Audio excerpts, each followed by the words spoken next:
మన పనులను చేయిస్తున్నారు.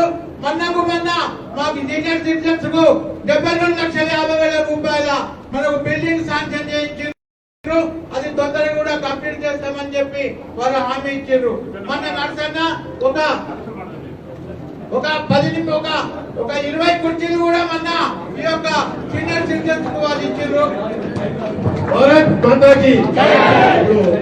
ఎంతో ఎదురు చూస్తున్నటువంటి వ్యక్తి మనందరికీ 2 రోజుల టైం ఏమున్నది. దయచేసి ఓటింగ్ లో పాల్గొనండి. రోజు అందరికి చెప్తున్నా, ఓటింగ్ లో పాల్గొంటే చాలు. మనం ఓటింగ్ లో పాల్గొంటారు కదా, అందరూ ఊర్లలో కోరు కదా, ఇంట్లో అందరు ఫ్యామిలీతో ఓటేస్తారు కదా, అన్ని వాట్సాప్ లో నాకు ఫోటోలు పెట్టాలి. దయచేసి అన్నగారు మాట్లాడాల్సిందే.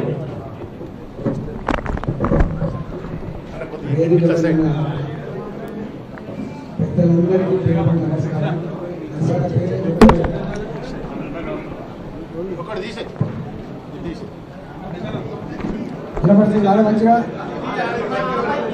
వినపడుతుంది కదా.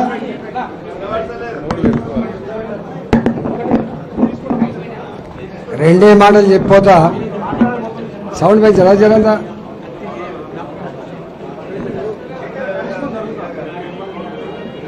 పెద్దల ఆశీర్వాదం దొరుకుతున్నందుకు నేను గర్వపడుతున్నా. ఎందుకంటే పెద్దలు నచ్చకపోతే ఆశీర్వాదం ఇయ్యరు. ఎక్కడో నేను అదృష్టవంతుని. నా 24 సంవత్సరాల నా రాజకీయ ప్రస్థానం కావచ్చు, అంతకుముందు ఉంది కానీ మీకు తెలియదు. అంతకుముందు కూడా 10 సంవత్సరాల విద్యార్థి ఉద్యమ ప్రస్థానం కూడా ఎక్కువ ఈ ప్రాంతంలో జరిగింది. ఎక్కడో కాడ నేను అదృష్టవంతుని ఎందుకంటున్నా అంటే మీకు ఎక్కడో నచ్చిన కాబట్టి ఇవాళ మీరు ఆశీర్దిస్తున్నారు. కానీ ఈ నచ్చిన నమ్మకాన్ని మాత్రం పోగొట్టుకోను. నేను దాన్ని ఆస్తిగా కాపాడుకుంటాను.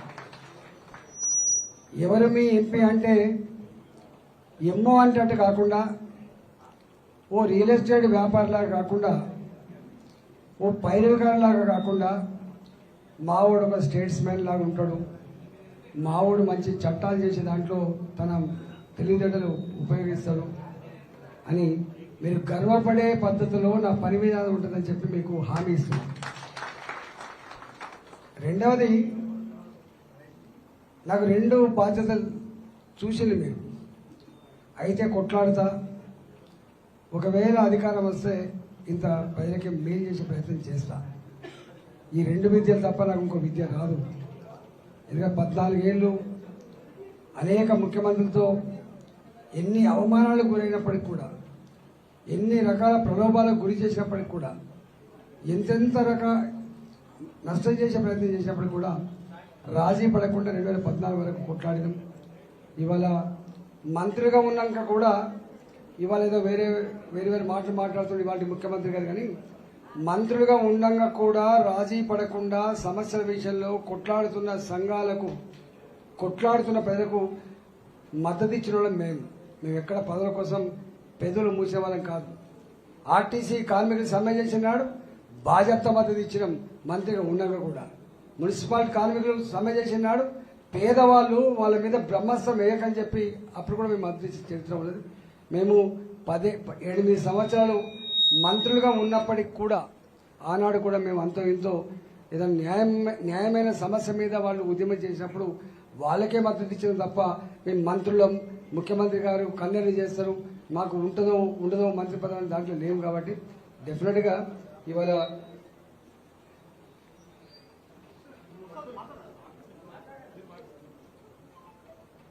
చివరగా ఉండు అక్కనే పెట్టు. వినపడతలే అని అక్కడికి నేను కూడా పోయేది ఉంది. నా మాట మీకేం కొత్త కాదు కాబట్టి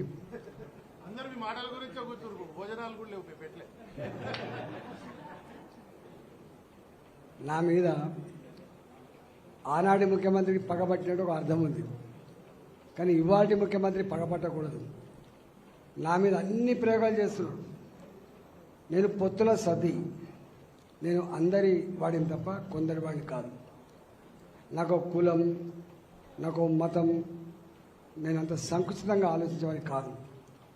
నేను ఒక్కటి మాత్రం సత్యం, ఎప్పుడు నా ఆరాటం, ఎప్పుడు నా ఆవేదన, ఎప్పుడు నా చూపు మాత్రం లోయెస్ట్ అంటే పూరెస్ట్ ఆఫ్ ద పూర్ ఎవరైతే ఉంటారో వాళ్ళ కోసం మాత్రం తప్పన పడతా. ఎందుకంటే నేను కూడా ఆకలిని చవి చూసిన బిడ్డను కాబట్టి, పేదల కన్నీళ్ళు ఎట్లుంటానో ప్రత్యక్షంగా చూసామని కాబట్టి, మేము వట్టిగా ఒక తల్లి అన్నం పెడితే పెరగలే, ఒక సోషల్ వెల్ఫేర్ హాస్టల్లో తింటే పెరగలే. మేము లక్షల మంది తల్లులు అన్నం పెడితే పెరిగిన బిడ్డలం కాబట్టి, ఆ అన్నం పెట్టినప్పుడు వాళ్ళ కష్టాలు ఏముంటాయో వాళ్ళు కన్నీళ్ళు పెట్టుకుంటా మాకు వివరి సందర్భాలు చూసే వాళ్ళం కాబట్టి డెఫినెట్గా మేము పేదల పక్షాన మాత్రం తప్పకుండా ఉంటాం. రాబోయే కాలంలో కూడా గట్టిగా ఉంటాం తప్ప వేరే ఉండం. కాబట్టి ఇవాళ మాకు అన్ని రకాల గెలవలేక సత్తా లేనివాడు ప్రజాక్షేత్రంలో పలుకుబడి లేనివాడు చిల్లర పనులకు ఒడిగడతాడు. ఆ చిల్లర పనులే ఇవాళ సోషల్ మీడియా లాంటి దాంట్లో ఏది పడుతుందే మార్పింగ్లు చేసి, ఏది పడుతుందే వాళ్ళే మాట్లాడుకొని వాడి స్వీయ మానసిక ధోరణి మన మీద రుద్దే ప్రయత్నం చేస్తారు. ఈ 3 రోజుల పాటు ఈ సోషల్ మీడియా పట్ల కానీ, కొన్ని వాళ్ళు పుట్టించుకున్న యూట్యూబ్ ఛానల్ కానీ అనేక రకాల చెడు ప్రాపకాండ చేసే ప్రయత్నం చేస్తారు. కాబట్టి అప్రమత్తంగా ఉండమని మాత్రం మేము కోరుతున్నాం. రెండవది, చివరగా ఇవాళ మోడీ గారి పట్ల మీకు సంపూర్ణమైన విశ్వాసం అయితే ఉంది. మోడీ గారు సాధించిన విజయం ఏంటంటే యావత్ దేశ ప్రజానికంలో ఒక విశ్వాసాన్ని మాత్రం కల్పించిన వ్యక్తి నరేంద్ర మోడీ గారు. వట్టి ఉపన్యాసాలతో వారు మన హృదయాలను దోసుకోలేదు.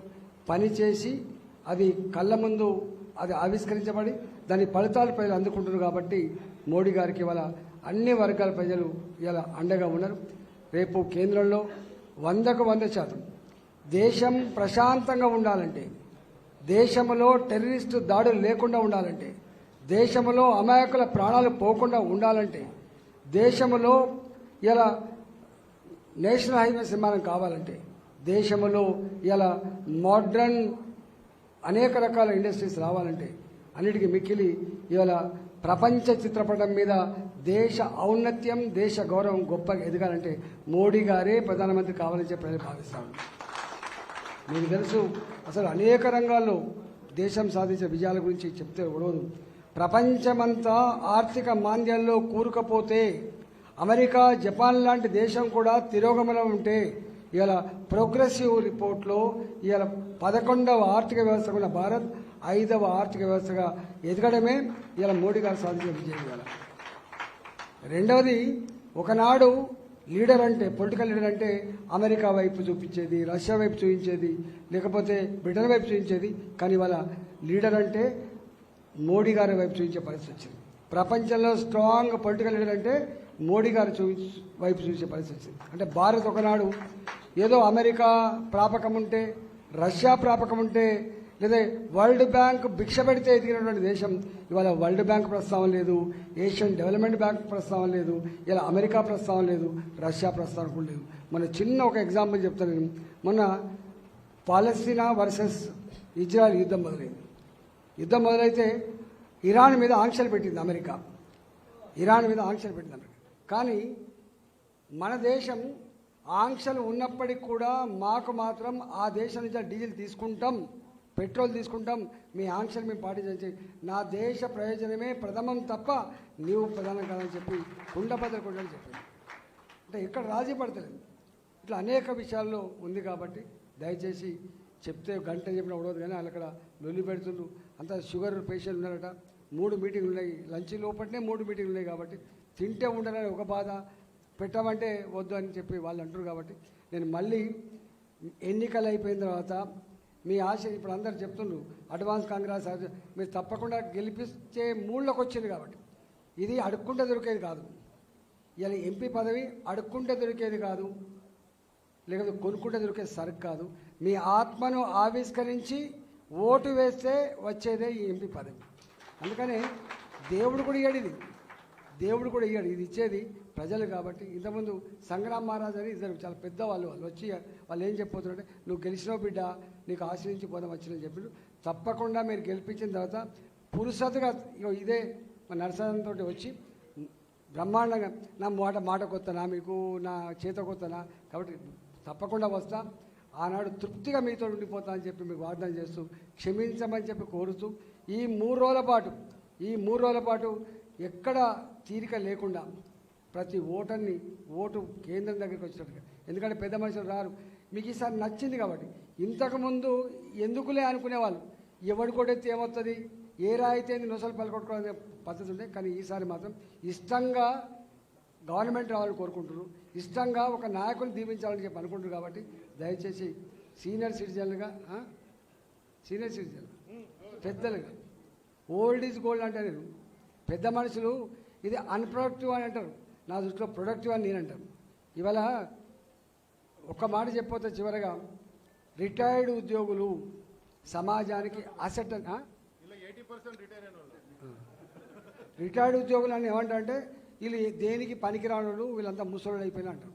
కానీ నా దృష్టిలో సమాజం అంటే సంపద మాత్రమే కాదు, సమాజం అంటే సంపద మాత్రమే కాదు, సమాజం అంటే సోకాల్ డెవలప్మెంట్ కాదు, సమాజం అంటే మానవ సంబంధాలు, ఎథిక్స్ అండ్ వాల్యూస్, ఇవన్నీ సమపాలనలో ఉంటేనే సమాజమే తప్ప ఎంత సంపద ఉన్నా అక్కడ ఎథిక్స్ లేకపోతే, వాల్యూ లేకపోతే, మొత్తం ఎన్నో కోట్ల జీవాలలో మానవ జీవితం చాలా గొప్పది. కాబట్టి ఆ మానవ జీవితం పరిపుష్టి కావాలంటే మీలాంటి పెద్దల అనుభవం పిల్లల కనుక సంకరించకపోతే మానవ సమాజం చల్లగుండే ఆస్కారం లేదు. కాబట్టి మీరు వాళ్ళ దృష్టిలో సంపద సృష్టించే వాళ్ళు కావచ్చు, కానీ నా దృష్టిలో మాత్రం మీరు సమాజానికి చల్లగా ఉండడానికి, ఎదగడానికి, మానవ సమాజం గొప్పగా ఉండడానికి గొప్ప అసెట్ అని చెప్పి భావిస్తారు. కాబట్టి తప్పకుండా మీ అనుభవం ముందు మీకు చిన్నవాళ్ళం కాబట్టి ఎంతో ఉంటుంది, మీరు ఎంతో చెప్పుకోవాలంటారు.